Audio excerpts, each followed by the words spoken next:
I desired Mrs. Dean, when she brought in supper, to sit down while I ate it, hoping sincerely she would prove a regular gossip, and either rouse me to animation or lull me to sleep by her talk. "You have lived here a considerable time," I commenced. "Did you not say 16 years?" "18, sir. I came when the mistress was married, to wait on her after she died. The master retained me for his housekeeper." "Indeed." There ensued a pause. She was not a gossip, I feared, unless about her own affairs, and those could hardly interest me. However, having studied for an interval with a fist on either knee and a cloud of meditation over her ruddy countenance, she ejaculated, "Ah, times are greatly changed since then." "Yes," I remarked. "You've seen a good many alterations, I suppose." "I have, and troubles too," she said. "Oh, I'll turn the talk on my landlord's family," I thought to myself. A good subject to start.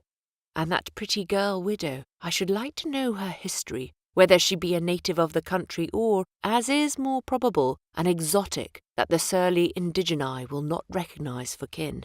With this intention, I asked Mr. Dean why Heathcliff let Thrushcross Grange and preferred living in a situation and residence so much inferior. "Is he not rich enough to keep the estate in good order?" I inquired. "Rich, sir," she returned. "He has nobody knows what money, and every year it increases.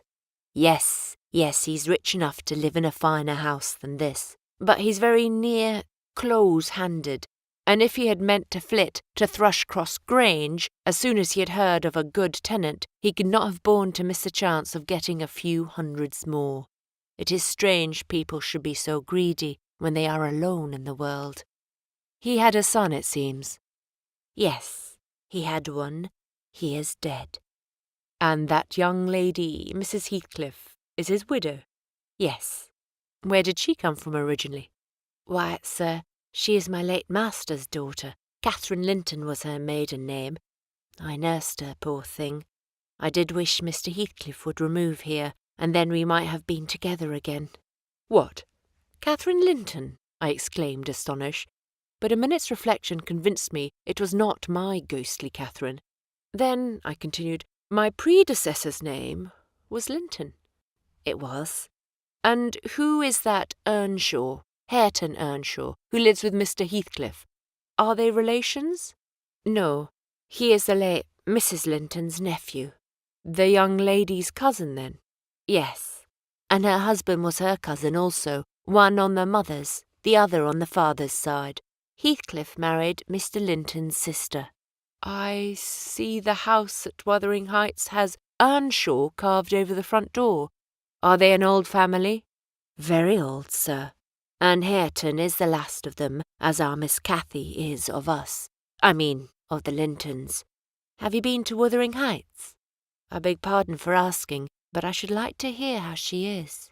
"Mrs. Heathcliff? She looks very well and very handsome, yet, I think, not very happy." "Oh dear, I don't wonder. And how did you like the master?" "A rough fellow, rather, Mrs. Dean. Is not that his character?" "Rough as a sore-edge and hard as a whinstone. The less you meddle with him, the better." "He must have had some ups and downs in life to make him such a churl. Do you know anything of his history?" "It's a cuckoo's, sir. I know all about it, except where he was born and who were his parents, and how he got his money at first. And Hareton has been cast out like an unfledged dunnock. The unfortunate lad is the only one in all this parish that does not guess how he has been cheated." "Well, Mrs. Dean, it will be a charitable deed to tell me something of my neighbours. I feel I shall not rest if I go to bed, so be good enough to sit and chat an hour." "Oh, certainly, sir.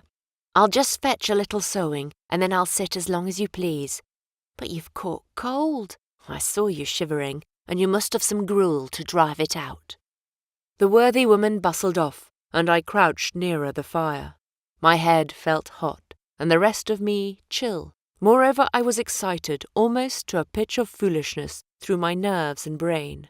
This caused me to feel not uncomfortable, but rather fearful, as I am still, of serious effects from the incidents of today and yesterday.